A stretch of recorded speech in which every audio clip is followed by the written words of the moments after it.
नमस्कार, आप देख रहे हैं हमारा खास कार्यक्रम यूपी की उड़ान और मैं हूं आपके साथ सरिता तिवारी। एक मशहूर शायर की शायरी है, मैं अकेला ही चला था मंजिले जनाब, लेकिन लोग साथ आते गए और कारवां बढ़ता गया। जी हाँ, दरअसल आज जिस शख्सियत से आपको हम मिलवाने जाने वाले हैं, उन्होंने और उनके मित्र ने एक सपना देखा और उस सपने को साकार करने के लिए पूरी जी जान लगा दी, पूरी लगन और मेहनत से एक बहुत बड़ा एम्पायर यहाँ पर खड़ा कर दिया। और आज उनके अगर हम कंपनी के टर्नओवर की बात करें तो करीब 30,000 करोड़ से ज़्यादा का टर्नओवर है। मार्केट वैल्यू की अगर हम बात करें तो वो भी 60,000 से ज़्यादा का यहाँ पर उनकी मार्केट वैल्यू है। और करीब करीब इनके अगर हम आउटलेट्स की बात करें तो 5 से 6,000 आउटलेट्स यहाँ पर हैं। और इनके अगर हम कारवां की बात करें तो 5 से 8 लाख लोग आज इनके साथ जुड़े हुए हैं, जिनका कह सकते हैं रोज़गार यहाँ से हो रहा है। तो उनसे मिलवाते हैं और कहीं ना कहीं आप समझ ही गए होंगे कि मैं किसकी बात कर रही हूँ। आज इस वक्त हम मौजूद हैं हरिद्वार में पतंजलि में और इसके को फाउंडर हमारे साथ हैं आचार्य बालकृष्ण जी। बहुत बहुत स्वागत है आपका कार्यक्रम में। देखिए बालकृष्ण जी, हम शूट करने से पहले थोड़ा सा बातचीत कर रहे थे कि हम थोड़ा बाहर शूट कर लेते हैं, ज़्यादा नहीं करेंगे, कम करेंगे, लेकिन आचार्य जी ने कहा कि नहीं, पूरा ही बाहर कर लेंगे क्योंकि हमें ठंड नहीं लगती है। सर्दियों का मौसम है आचार्य जी, तो सबसे पहले तो एक टिप्स दर्शकों को दीजिए कि सर्दियों में ऐसा क्या करें या आप ऐसा क्या करते हैं कि आपको ठंड कम लगती है। ऋतु अनुसार प्रकृति ने हमें बहुत सारे समाधान दिए हैं और वो समाधान आयुर्वेद में सन्निहित हैं। जैसे सर्दी में आप गुड़, तिल, इनका जो सेवन है, इसके अतिरिक्त जैसे जितने भी हम देखते हैं शिलाजीत है, केसर है, जो थोड़ा उष्ण प्रकृति के जो पदार्थ हैं उनका उचित मात्रा में सेवन करने से सर्दी से भी बचाव होता है, शरीर में पुष्टि और ताकत की वृद्धि भी होती है। तो इसलिए जैसे पतंजलि का आप च्यवनप्राश खा लो, थोड़ी सी शिलाजीत चाट लो, या थोड़ी सी केसर ही ले लो, या फिर आप जैसे तिल है, तिल के लड्डू ले सकते हैं गुड़ के साथ, या मूंगफली का ही आप सेवन कर सकते हैं। तो अलग अलग चीज़ों का हम सेवन करके बच सकते हैं। और गर्म पेय वगैरह ले लें तो उससे भी, क्योंकि सर्दी में वो हितकारी है, मतलब लाभकारी है। ये कुछ चीजें हैं जो आप इसका सेवन करके एनर्जी भी रहेगी और सर्दियों में हेल्थ के लिए भी अच्छा रहेगा। अश्वगंधा वगैरह का सेवन भी अच्छा, हमको ताकत भी देगा। तो विशेष करके सर्दी से बचाने के लिए और रसायन के रूप में शिलाजीत को बहुत सर्वोत्तम माना गया है, जैसे मैंने बताया। बाकी केसर वगैरह भी, और जनरल टॉनिक के रूप में सर्दी, खांसी, कफ, ठंड वगैरह से बचने के लिए च्यवनप्राश एक उत्तम औषधि भी, उसको भी ले सकते हैं। बिल्कुल। आचार्य जी, ये कहते हैं ना कि कोई बड़े काम की जब शुरुआत होती है तो उससे पहले एक आइडिया आता है, एक स्टेप लेना होता है, कोशिश करनी होती है, प्रयास करना होता है, फिर धीरे धीरे वो आगे बढ़ता है। आपने और रामदेव बाबा जी ने जो प्रयास किया था, तो उसके पीछे की जो पूरी कहानी है हम चाहते हैं कि वो दर्शक सुने, क्योंकि अभी तक हम सुनते आए हैं पतंजलि है, प्रोडक्ट्स हैं, आउटलेट्स हैं, आपके हॉस्पिटल है, ये सब तो हमें पता है, लेकिन इस सब के पीछे जो एक असली विज़न था, मतलब क्या सोचकर आप लोगों ने मतलब इसकी शुरुआत की थी, मतलब क्या ऐसा विज़न था? देखिए सरिता जी, मैं आपको बताऊं, जहाँ भी हम जिस परिसर में खड़े हैं, अभी आपने पतंजलि के नेटवर्थ की बात करी, टर्नओवर की बात करी।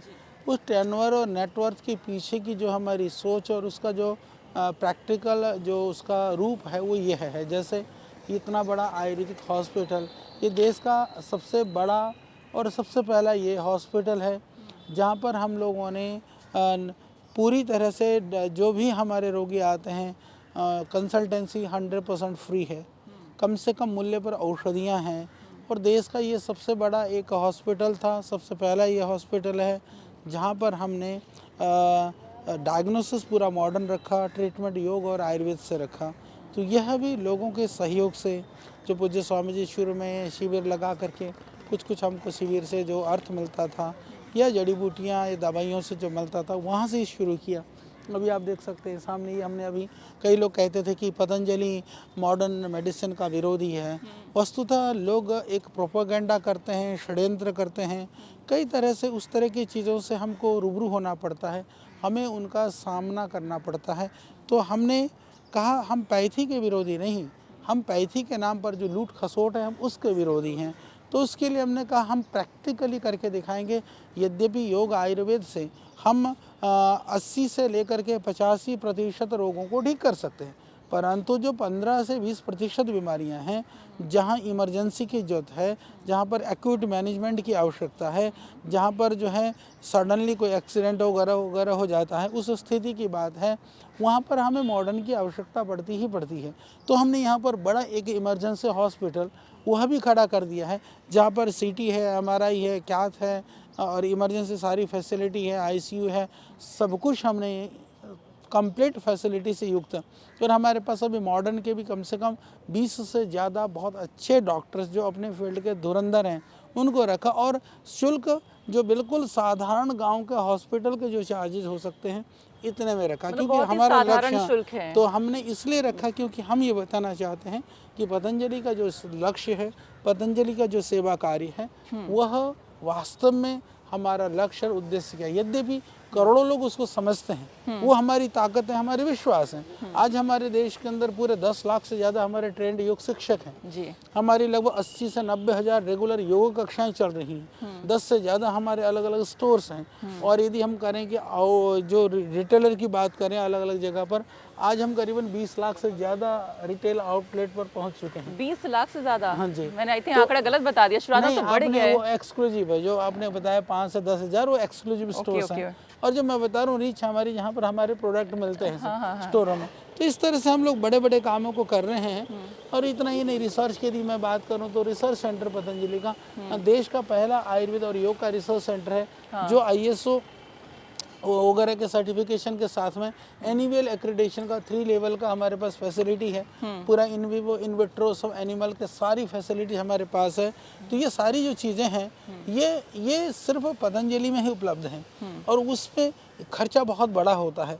हम लोग प्रति माह ट्रस्ट को चलाने के लिए हमको कम से कम जो ज़रूरत पड़ती है, हमें 50 से 60 करोड़ रुपए की ज़रूरत पड़ती है।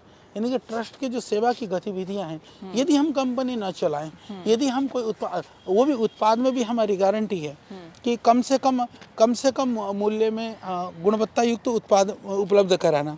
तो हम उत्पाद भी उपलब्ध करा रहे हैं, उत्पाद के साथ साथ में गुणवत्ता भी दे रहे हैं, सस्ते में भी दे रहे हैं। उस सस्ते उत्पाद के साथ में हम लोगों को उससे आए हुए आय को भी लोगों में ही खर्च कर रहे हैं। ये एक बड़ी बात है।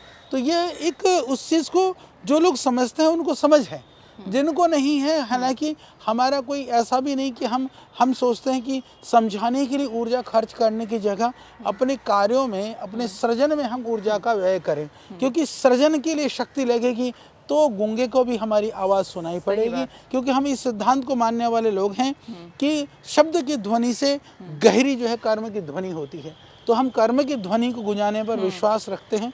इसीलिए विविध तरह के जो संघर्ष हैं या चुनौतियां हैं, षड्यंत्र हैं, वो हर रोज होते रहते हैं, प्रतिदिन। देखिए, जब सैंपल्स वगैरह उठाए जाते हैं, थोड़ा लेवल में एक मात्रा खराब हो जाए तो भी उसको सैंपल को फेल माना जाता है, नकली प्रोडक्ट हो तो भी फेल माना जाता है। कभी भी जो प्रोपोगेंडा करने के लिए बड़ी बड़ी कंपनियों के भी कभी कभी कुछ चीज़ ऊपर नीचे होती है, कहीं चर्चा नहीं होती है। और हमारा तो इंटेंशनली कई बार ऐसा होता है कि एक्सपायर्ड माल को उठा करके, डैमेज माल को उठा करके ये घोषणा कर दी जाती है कि पतंजलि का प्रोडक्ट फेल हुआ। तो इस तरह के षड्यंत्र होते रहते हैं। पर हमें यदि ये षड्यंत्रकारियों को मंसूबे सफल होते तो शायद हम इस सेवा कार्य को इस रूप में नहीं पहुंचा पाते। वो मंसूबे क्योंकि लोग समझते हैं इसलिए पूरा नहीं हो रहा। वही आपने कहा बताया, जो इस सपने के पीछे, इस पूरे काम के पीछे जो आपका ध्येय था, वो था लोगों की सेवा करना, उनके लिए इतनी मतलब आराम से सुविधाएं मिल सकें गरीबों के लिए कम से कम शुल्क में, वो आपने कोशिश यहाँ पर करते हैं। लेकिन जब इस तरह की जब चीज़ें सामने आती हैं, जब जो सैम्पलिंग के टेस्ट होते हैं उसमें कुछ गलत बता दिया जाता है, जैसी खबरें सुनते हैं, कैसा महसूस करते हैं? क्योंकि आपका विजन अच्छा है, आप कह रहे हैं, लेकिन जब लोग ऐसा करते हैं तो... हमें देखिए, मैं हमेशा कहता हूँ, आप तो मीडिया से हो जी जी, और इसी तरह से जितने भी मीडिया के बंधु आते हैं, दूसरे लोग होते हैं, हम कभी नहीं कहते हैं कि पतंजलि को प्रमोट करो, पतंजलि की चीज़ों की आप गीत गाओ। मैं कहता हूँ कि जो हम कर रहे हैं वो बताओ, हम अच्छे हैं या बुरे हैं। पर जब कोई आदमी अच्छे को बुरा बताता है, बिना सुने जाने, बिना पक्ष को समझे, जितने भी जो इधर उधर प्रोपेगेंडा करने वाले लोग हैं, मैं बहुत सारे मेरे ऐसे मीडिया के दूसरे बंधु हैं कि जो पतंजलि में आने से पहले उनकी मानसिकता अलग थी, यहाँ आकर के देख करके उनकी मानसिकता बदल गई।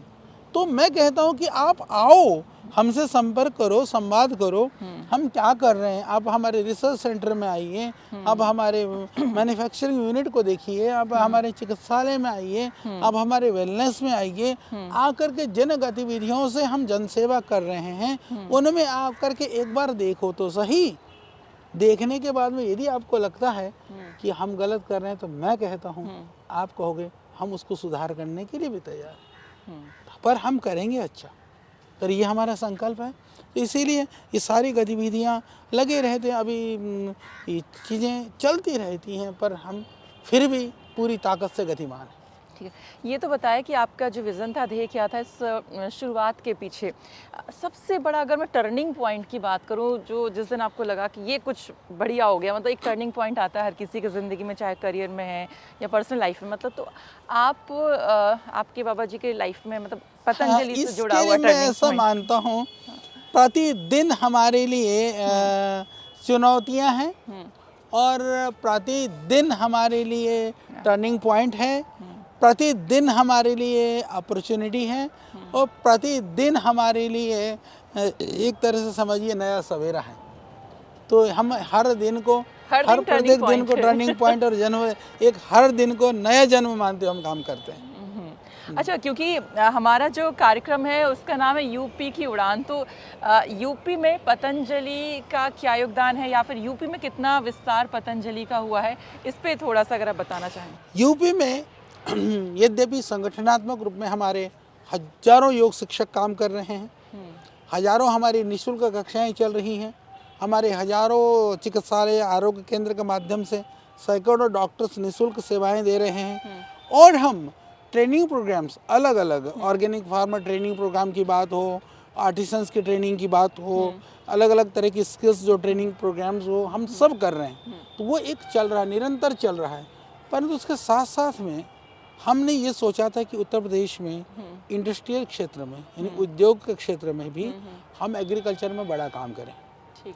तो पिछली सरकार ने यूपी में हमें ज़मीन उपलब्ध कराने में मदद करी थी और आदरणीय हमारे माननीय योगी जी और उनकी मंत्रिमंडल टीम ने, वर्तमान सरकार ने भी बहुत सहयोग किया, हमें बहुत सहयोग किया। पहले कोरोना का एक कारुणिक काल आया, उससे हम 2-3 साल खराब हो गए हमारे। उसके बाद में चीज़ें इतनी हिलडुल गई हमारी, जो हमारी बनाई हुआ प्रोग्राम था, वो प्रोग्राम को जो है ना हमें वो करना पड़ा। तो हमें उस प्रोग्राम को एक तरह से समझिए कि विलम्ब हो गया। विलम्ब होने के बाद में भी जो सरकार ने सहयोग किया, हम बहुत कृतज्ञ हैं। परंतु मैं आज इसके माध्यम से मैं आपको बताना चाहता हूँ कि आपने यूपी की बात करी, यूपी की उड़ान की बात करी। यूपी के उड़ान में आज आपके यूपी उड़ान के इस एपिसोड में मैं एक आपको उड़ान की बात बताने वाला हूँ कि हमारा यमुना एक्सप्रेसवे में जो जगह है, जो प्रोजेक्ट हमें शुरू करना है, वह मिनिमम टाइम में और मैक्सिमम काम का एक बड़ा मॉडल बन करके रहेगा, जो पतंजलि का काम है। उसको हम बहुत बड़े लेवल पर करने जा रहे हैं और युद्ध स्तर पर करने जा रहे हैं। जो हर्बल पार्क की आई थिंक आप बात कर रहे हैं, जो हाँ, जल्द तैयार हर्बल होने वाला पार्क है। को हम बहुत जल्दी तैयार करने वाले हैं, युद्ध स्तर पर काम होने वाला है। सब उसके पीछे की पृष्ठभूमि, जिसे कहते हैं युद्ध के लिए मोर्चा तैयार हो चुका है, सारे अस्त्र शस्त्र सज चुके हैं, अब युद्ध स्तर पर काम होगा। तो मतलब बहुत बहुत ही जल्द हम कह सकते हैं कि ये और तैयार हो किसानों जाएगा। के लिए अभी भी हम यूपी से बहुत सारे, प्रतापगढ़ का आंवला सबसे ज़्यादा कोई खरीदता है देश में तो पतंजलि खरीदता है। बेल, दूसरी जड़ी बूटियाँ जैसे एलोवेरा, सब कुछ हम काफ़ी बड़े तादाद में लेते हैं। पर अब किसानों को सीधा लाभ होगा और हम वहाँ पर फूड प्रोसेसिंग से लेकर के जड़ी बूटियों की और वेजिटेबल्स के से लेकर के अलग अलग तरह के आंवला, एलोवेरा वगैरह सब के लिए हम बड़ा काम करेंगे। तो इससे कहीं ना कहीं जो उत्तर प्रदेश के मुझे लगता है जो युवा हैं उनके लिए भी अच्छा होगा, क्योंकि रोजगार मिलेगा अगर हर्बल पार्क बिल्कुल। बनेगा। और इसमें सबसे बड़ी बात क्या है कि एग्रीकल्चर सेक्टर एक ऐसा सेक्टर है सबसे ज़्यादा जहाँ पर रोजगार के अवसर है, क्योंकि कोई भी दूसरी यदि आप फैक्ट्री लगाते हैं तो वहाँ पर एक सीमित लोगों को रोजगार मिलता है। पर जब हम फूड प्रोसेस की बात करते हैं तो एक तरह से हमने अब वहाँ पर यूनिट लगाने का मतलब है यमुना एक्सप्रेसवे में हमने हाथी ले जाकर के रख देना। अब हाथी को तो खुराक चाहिए, वो कहाँ से आएगा? वो खेतों से आएगा, किसानों से आएगा, हमारे जो ग्रामीण क्षेत्र में रहने वाले भाई हैं उनके द्वारा उसको उगाया जाएगा। तो पूरे लोगों को, यानी कि मेरे को जितना रॉ मटेरियल की आवश्यकता है वो सारी रॉ मटेरियल वो खेतों से आना है, वो किसानों से आना है। तो किसानों को डायरेक्ट एम्प्लॉयमेंट, इनडायरेक्ट जो एम्प्लॉयमेंट है, यानी कि किसानों को जो माननीय प्रधानमंत्री जी का जो ड्रीम था कि हमको फार्मर्स इनकम डबल करना है, उस क्षेत्र में पतंजलि देश के अंदर सबसे बड़ा काम कर रहा है। हम ट्रेनिंग के प्रोग्राम से लेकर के क्रॉप डाइवर्सिफिकेशन से लेकर के अभी पाम प्लांटेशन से लेकर के और अभी जितने भी अलग अलग क्रॉप्स हैं उसके फूड प्रोसेसिंग से लेकर के हम सबसे बड़े रूप में काम करने का भगवान ने निमित्त बनाया। उसके माध्यम से हम सेवा दे रहे हैं और आगे आने वाले समय में भी किसानों को लेकर के हम और बहुत बड़े बड़े काम करने वाले हैं। बहुत सुंदर। हम देखते हैं आपके जितने भी प्रोडक्ट्स हैं, कितने प्रोडक्ट्स हैं वैसे? 1000 से ज़्यादा हैं। 1000 से ज़्यादा है, नाइस। तो इतने सारे जो प्रोडक्ट्स हैं कहीं ना कहीं सब स्वदेशी उससे आप परिभाषित करते हैं, स्वदेशी हैं वो। तो इसकी डेफिनेशन कैसे आप बताएंगे, मतलब हाँ, स्वदेशी? सरकार की अभी मैं कहीं एक कार्यक्रम में था, बहुत इंटरेस्टिंग बात रही।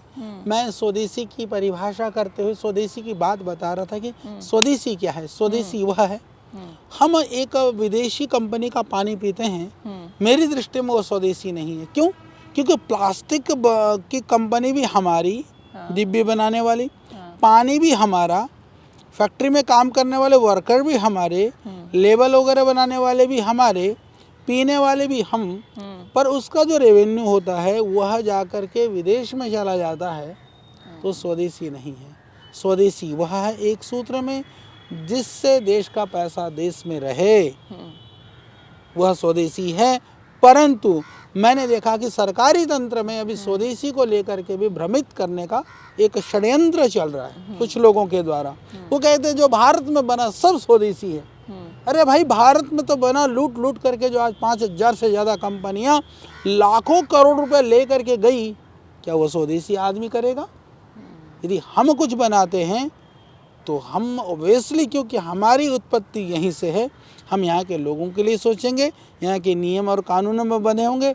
वो विदेशी कंपनियाँ नियम और कानूनों में नहीं बंधे हैं। सरिता जी ऐसे ऐसे षड्यंत्र करते हैं। पिछली बार एक बहुत बड़े अधिकारी थे इनकम टैक्स के इसके डिपार्टमेंट में, उन्होंने कहा गुरुजी बाहर विदेश में पैसा ले जाने के ऐसे ऐसे ट्रिक हैं इनके पास, सब कुछ यहाँ बनाते हैं। वो कहते हैं कि इसके अंदर डलने वाला ये जो फार्मूला है वो विदेश से आता है और इस फार्मूले का कॉस्ट इतना ज़्यादा है, तो जितना इनका प्रॉफिट वाला रेवेन्यू होता है प्रॉफिट के रूप में कम ले जाते हैं।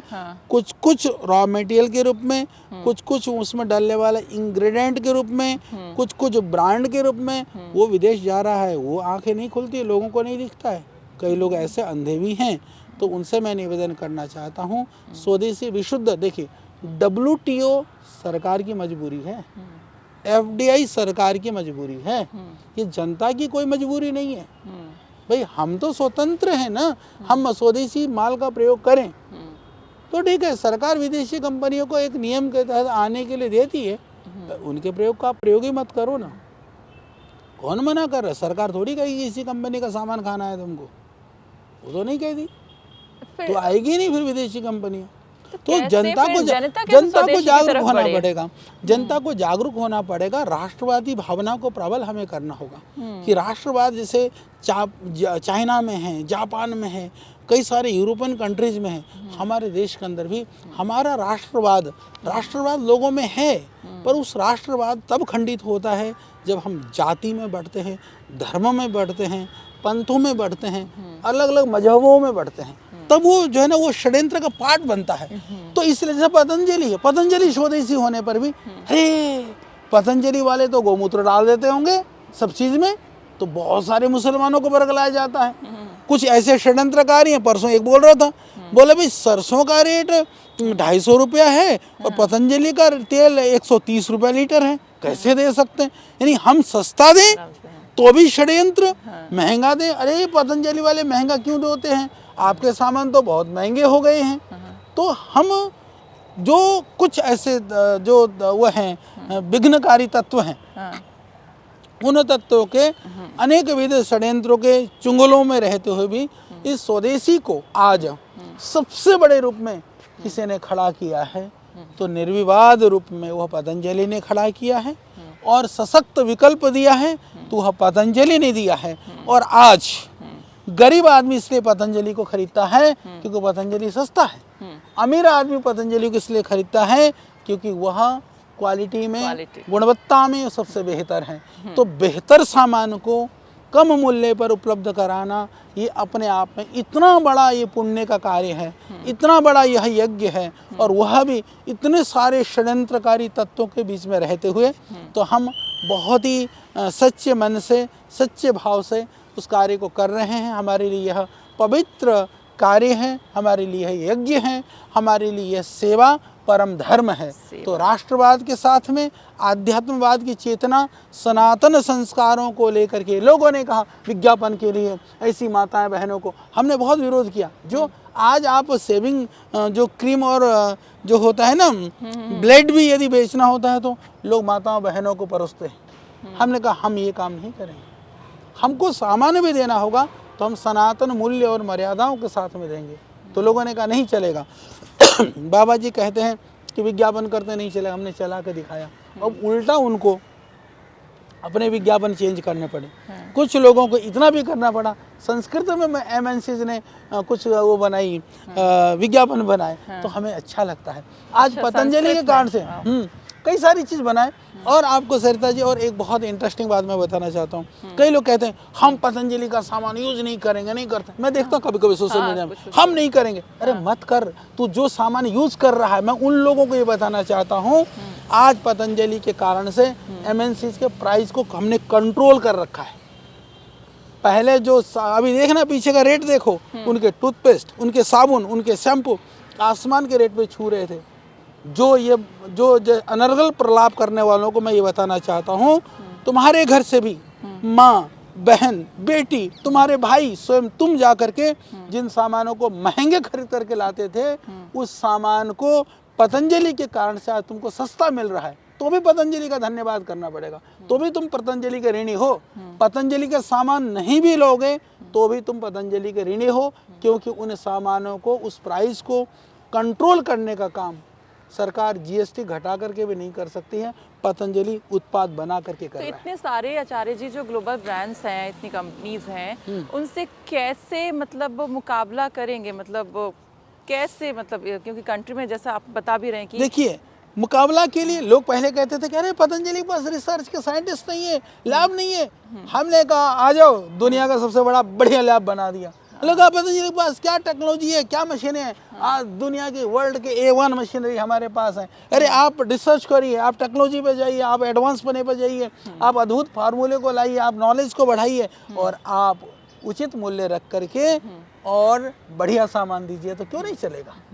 क्योंकि आचार्य जी हम आज यूपी के परिप्रेक्ष्य में भी बात कर रहे हैं, क्योंकि हमारा कार्यक्रम है यूपी की उड़ान। तो अगर हम जैसे यूपी सरकार लगातार प्रयास करती है, चाहे वो स्टार्टअप को लेके हो, चाहे वो एमएसएमई की पॉलिसीज़ को लेके हो, ईज़ ऑफ डूइंग बिजनेस जो है उसको लेकर भी सरकार के प्रयास रहते हैं। इसके अलावा कुछ पोर्टल्स भी सरकार लाती है, जैसे आपका निवेश मित्र पोर्टल, इस तरीके जो पोर्टल्स होते हैं। तो ये सब कितना ज़मीन पर आप इसे देखते हैं प्रभावी है या कितना कारगर है? जब सरकार प्रयास करती है तो उसका परिणाम मिलता ही है।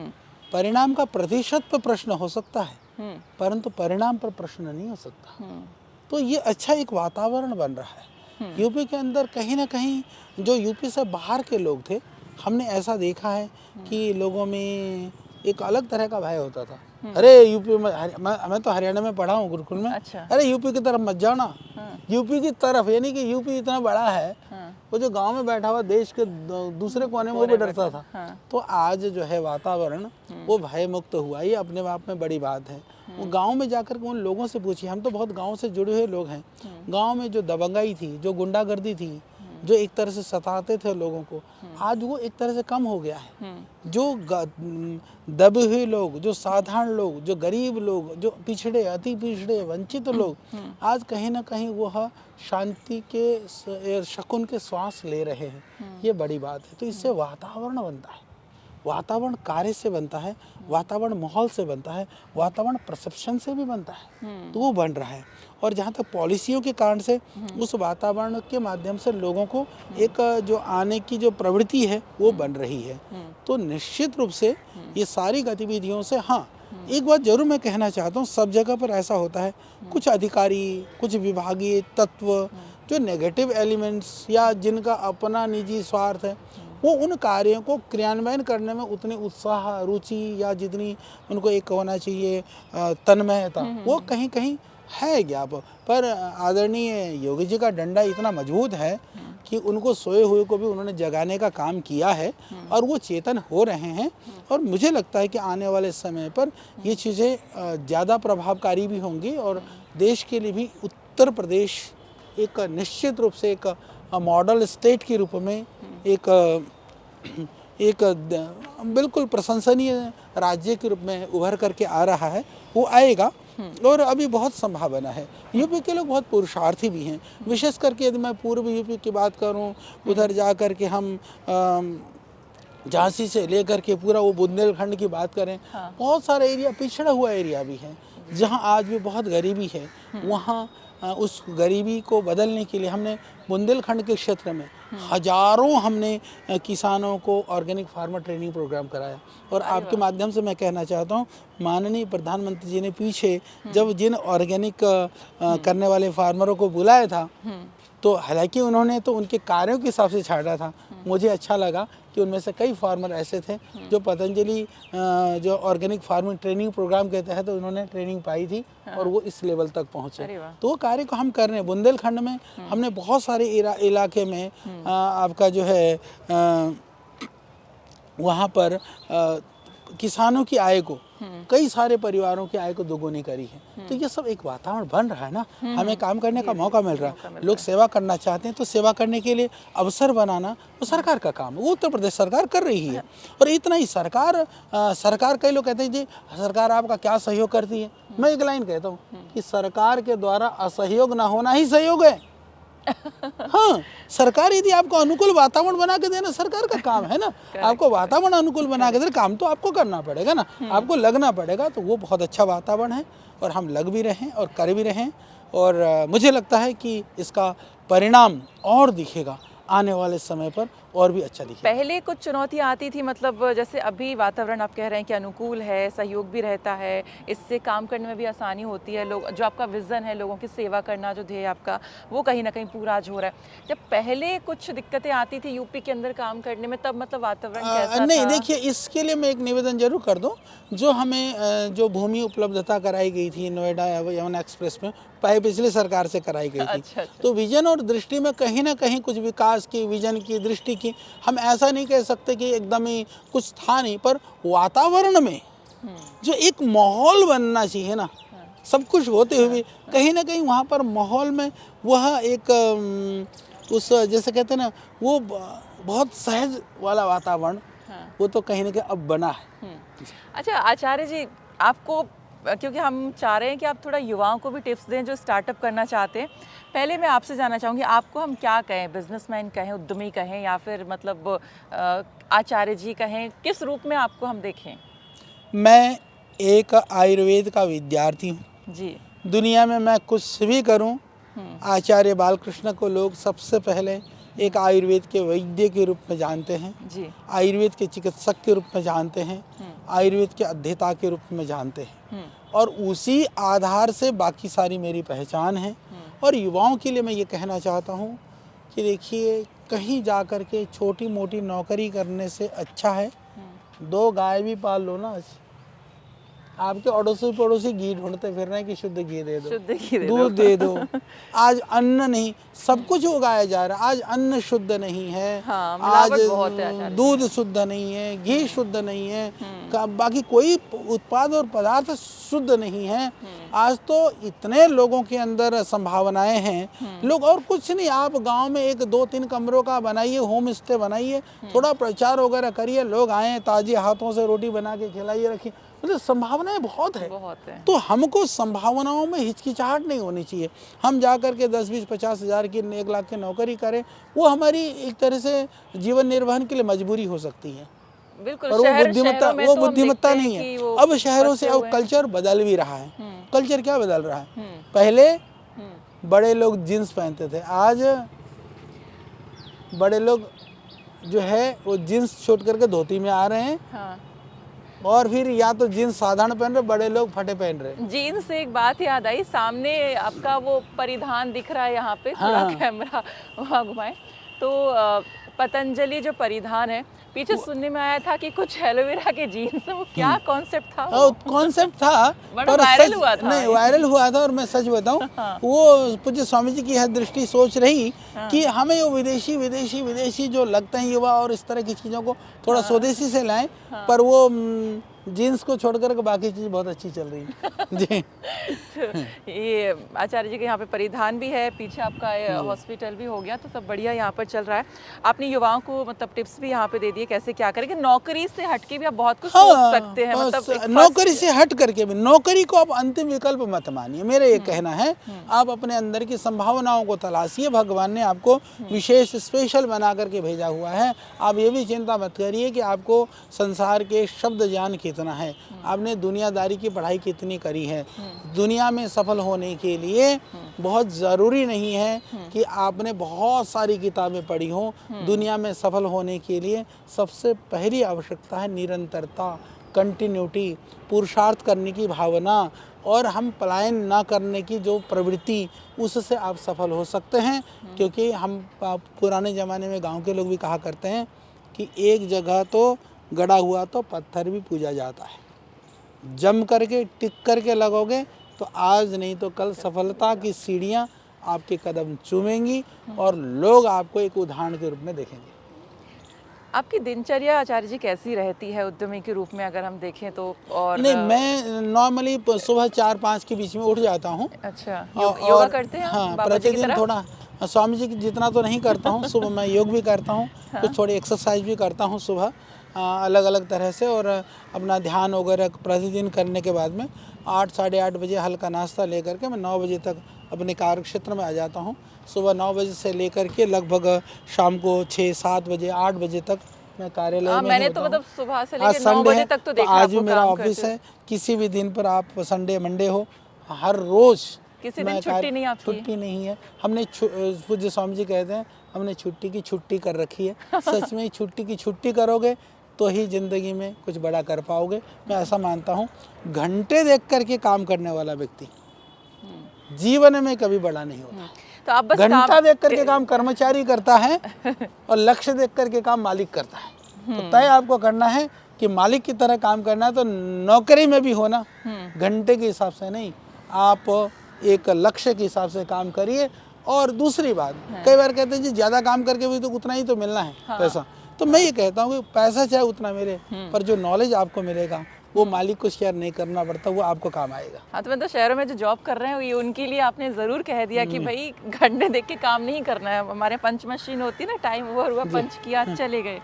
तो ये है हमारे यहाँ देखो, मैं सच बताता हूँ, जितने सब जगह मशीनें लगी हैं, परंतु जितने भी जो बड़ी बड़ी संस्थाएं हैं ना, जितने भी संस्थाएं चल रही, जितने भी वो हैं, वहाँ पर यद्यपि वो व्यवस्था है 8 घंटे की ड्यूटी की, हमारे यहाँ भी व्यवस्था है, परंतु संस्थाएं उन लोगों के कंधों पर चढ़ रही है जो 8 घंटे के बियॉन्ड वो लोग काम कर रहे हैं। 8 घंटे से ज़्यादा लगे हुए, वो 24 घंटा हमारे लिए उपलब्ध हैं। हम वो संडे मंडे नहीं देखते हैं। दिन रात कहीं भी जाना पड़े, उनके चेहरे पर सिकन और शिकस्त नहीं आती, तो वो लोग काम करते हैं। तो इसी तरह से हम लोग इस अभियान को, इस मिशन को आगे बढ़ा रहे हैं।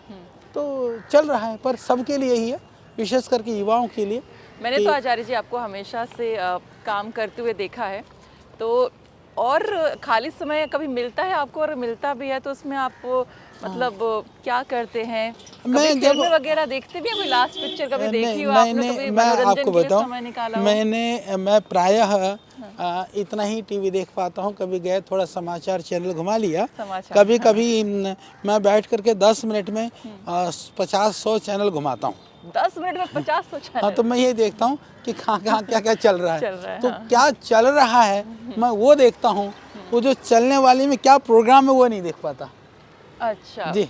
तो बस सुर्खियाँ उतने सुर्खियाँ ऊपर सुर्खियाँ कहिए फटाफट। या वो देख हाँ, लेता है ठीक है, दुनियादारी कैसी हो रही है बस। बस। एक तरह से कहिए कि वो मेरे लिए प्रोग्राम नहीं, मेरे लिए संसार के लोगों की प्रवृत्ति और रुचि का एक तरह से दर्पण कह सकते हैं जी। अच्छा बताइए, आखिर में बाबा जी से मुलाकात कैसे हुई थी आपकी? हम लोग साथ में पढ़ते थे। अच्छा, पढ़ाई करते थे साथ में? तो मेरे से थोड़े से सीनियर थे। मैं हाँ, तब से ही उनको अपना बड़ा भाई मानता हूँ और हाँ, उसी रूप में ही हम तब से ही जुड़े हुए हैं। हाँ, वो मैं उनको पहले भ्राता जी कहता था, मैं पूज्य स्वामी जी कहता हूँ। उन्होंने संन्यास लिया, मैंने उन्हीं ब्रह्मचर्य के वस्त्रों में, हम श्वेत वस्त्रों में हैं, परंतु लक्ष्य एक है, मिशन एक है, अभियान एक है। और आज पतंजलि के अभियान को आगे बढ़ाने के लिए भी बहुत सारे तो आध्यात्म साथ में ही संन्यास आप दोनों ने ले लिया था? जी, तो साथ में ही हम सेवा के कार्य को आगे बढ़ा रहे हैं। बहुत सुंदर, बहुत सुंदर।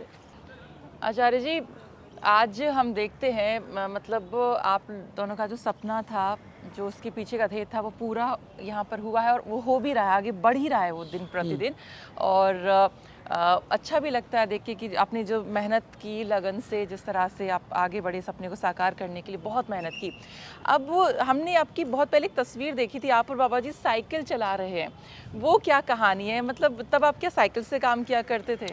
हमारे पास साइकिल भी नहीं थी। साइकिल भी नहीं थी? वो भी समय था। अच्छा। साइकिल बाद में आई। हाँ। फिर एक लम्ब्रेटा स्कूटर आया, फिर स्कूटर बजाज आया, बजाज फिर आया। हाँ, फिर उसके बाद प्रिया बजाज का हमारा हाँ, एक पहले स्कूटर बजाज था चला करते थे। जी। तो हाँ वो जी, हाँ स्कूटर जी। था। हाँ। फिर उसके बाद में हमने एक सेकेंड हैंड जिप्सी ली थी जंगलों में जाने के लिए, पहाड़ों में घूमने के लिए। अरे वाह। तो जीवन की यात्रा है। देखिए, जीवन में जो जो आप पुरुषार्थ करते हैं, साधनों की आवश्यकता भी पड़ती है, संसाधन भी आ जाते हैं। पर मैं सभी युवाओं को पुनः एक बात कहना चाहता हूँ, आप कभी ये मत सोचिए कि आपके पास साधन होंगे तो आप काम करेंगे। आप काम करो, साधन तो जुट जाएंगे। साधन के लिए काम को मत छोड़ो, काम को करोगे तो बाकी सब आपके आगे पीछे आते रहेंगे। उसी का एक उदाहरण यह पतंजलि है और हमने इसी तरह से किया। और आज भी हम तो साइकिल में अभी भी चलते हैं जहाँ भी रहता है। मैं तो इतना पैदल, इतना जंगलों में रहता हूँ। कभी कभी कल भी मैं परसों मैं जंगल में ही था। कई किलोमीटर चल करके आया। मैं कभी एक आध बार लोगों को दिखाने के लिए छोटा मोटा, जैसे सोशल मीडिया में हम तो रील वगैरह बनाते नहीं, तो मैं वो भी नहीं बनाता। पर मन में कई बार भाव रहता है कि लोग दिखाने के लिए जंगल में जाते हैं, पेड़ के नीचे टांगते हैं, फोटो खिंचाते हैं। मैं कहता हूँ यदि मैं जो प्रतिदिन उस तरह से देखूँ तो मैं तो 8-8, 10-10, 15-15 किलोमीटर, धूप हो, सर्दी हो, गर्मी हो, बरसात हो, आज भी चलता हूँ। तो हमें ये संसार का जो भी कुछ दिख रहा है, यह मेरा लक्ष्य नहीं है, ये मेरे लिए मात्र साधन है। तो दुनिया के पदार्थ वो साधन है हमारे लिए, वो हमारा साध्य नहीं है, लक्ष्य नहीं है। लक्ष्य है आध्यात्म, लक्ष्य है राष्ट्र सेवा, लक्ष्य है आत्मकल्याण और देश और दुनिया के लोगों को सुख पहुंचाना, लोगों को हित करना। और आज संतोष होता है कि पतंजलि के माध्यम से आज लाखों परिवार के चूल्हे जलते हैं। उन परिवारों के चेहरे पर मुस्कुराहट है। उनके बच्चे, मैं तो देखता हूँ, मेरे झाड़ू लगाने वाले दो का तो एक का इंजीनियर बन गया, एक डॉक्टर बन गया। वो जब भी मेरे को देखो, उसके चेहरे की प्रसन्नता देख करके सच मानिए मेरा भी खून बढ़ता है, अच्छा लगता है। तो न जाने कितनों के बच्चे कहाँ कहाँ पहुँच गए, कितने बच्चों के जीवन में आज खुशहाली आ रही है। हमारा विश्वविद्यालय है, कॉलेज है, गुरुकुल है, इस तरह से बहुत सारे हमने अपने संस्थान खड़े करें। तो स्वास्थ्य की बात हो, शिक्षा की बात हो, रोजगार की बात हो, कृषि की बात हो, अनुसंधान की बात हो, आज पतंजलि का जब नाम एक लेवल पर दुनिया में उस गौरव और सम्मान के साथ लिया जाता है तो अंतर को आत्मसंतुष्टि होती है। मुझे इस बात से कोई संतुष्टि नहीं होती है कि आप टर्नओवर बताएं, आप कहें कि दुनिया के इतने बड़े बिजनेसमैनों में आपकी गिनती है, आपकी संख्या है, आपका ना, हमको कोई प्रसन्नता नहीं देती है। तभी तो मैंने कहा आपको हम उद्यमी कहें, आचार्य जी कहें, क्योंकि लोग समझ नहीं पाते दूर से। एक रोगी आता है ना, वो कहता है मेरे को कैंसर था, मैं ठीक हो गया, उसकी चेहरे की मुस्कुराहट, वो मेरा लक्ष्य है। एक बेचारा बिल्कुल लीवर खराब होकर के आया, यहाँ करके ठीक होता है, वो खुश होता है, वो हमारा वो है। तो जिनके बच्चे, जिनके घर बसे, जिनके जीवन बचे, जिनके चेहरे पर मुस्कुराहट लाए, उस संस्था का नाम वास्तव में पतंजलि है। तो कुल मिला के जो मतलब एक जो संतुष्टि होती है, शांति होती है, वही आपके लिए एक असली लक्ष्य और असली दौलत है। हाँ, मैं कहता हूँ देखो, आप शांति अपने अंदर ढूंढते हो। आदमी कहता मैं तो शांति के लिए कर रहा हूँ, पर शांति के लिए वो अपने लिए शांति ढूंढते हुए दूसरे के जीवन में यदि आपने अशांति घोला है ना, तो शांति आपको कभी नहीं मिलेगी। तो इसके लिए जरूरी है दूसरे के चेहरे पर प्रसन्नता लाओगे तो तुम्हारे चेहरे पर मुस्कुराहट खुद ब खुद आ जाएगी। इसका नाम पतंजलि। दूसरों को अशांति नहीं देनी है तभी शांति मिलेगी। खैर, तो आचार्य जी आपसे बात करके बहुत अच्छा लगा। आपने लक्ष्य बताया, अपने पतंजलि की शुरुआत कैसे हुई ये बताया, और किस तरह से आप लोगों की सेवा कर रहे हैं जो भी यहाँ पे आते हैं, चाहे वो मरीज़ हों, चाहे वो अलग अलग तरह के लोग हैं, आप उनकी सेवा करने का पूरा प्रयास करते हैं। और उम्मीद करते हैं कि आज के कार्यक्रम के माध्यम से लोगों को पता लगा कि किस तरह से ये जो पीछे मैं हॉस्पिटल देख रही हूँ, यहाँ पर मतलब 85 to 90% बीमारी यहाँ पे ठीक हो जाती है। आपने बताया वो आयुर्वेद योग से करते थे, आयुर्वेद योग बच्चों के लिए कर दिया, बच्चे के लिए ये है। तो मतलब सारा सब तरह का जो ट्रीटमेंट दुनिया का इंटीग्रेटेड मेडिकल सिस्टम का बेहतरीन मॉडल, बेहतरीन उदाहरण के रूप में अब पतंजलि ने अभियान शुरू किया है। और मैं आज सरिता जी आपके माध्यम से ये बताना चाहता हूँ, आने वाले 5 साल के अंदर ही आप दोबारा, वैसे तो पहले बीच में भी मिलोगे, पर मैं कहना चाहता हूँ देश में बहुत सारे ऐसे हॉस्पिटल शुरू हो चुके होंगे।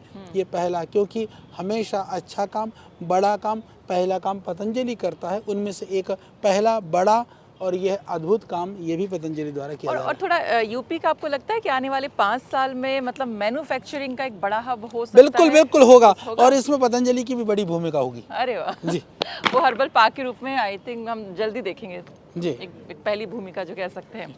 तो फिलहाल हमारी यूपी की उड़ान कार्यक्रम में इतना ही। आचार्य जी आपका बहुत बहुत शुक्रिया, बातचीत करने के लिए बहुत धन्यवाद। काफ़ी अच्छा लगा आपसे बातचीत करके। धन्यवाद धन्यवाद। तो आप हमारे साथ थे आचार्य बालकृष्ण जी, जिनसे हमने पतंजलि के बारे में बातचीत की है और यूपी में किस तरह से पतंजलि का योगदान रहा है, किस तरह से भूमिका रही है, वो भी आचार्य जी ने यहाँ पर हमें बताया। तो फिलहाल इस कार्यक्रम में इतना ही, लेकिन बाकी खबरों के लिए आप देखते रहिए यूपी तक और बिज तक। नमस्कार।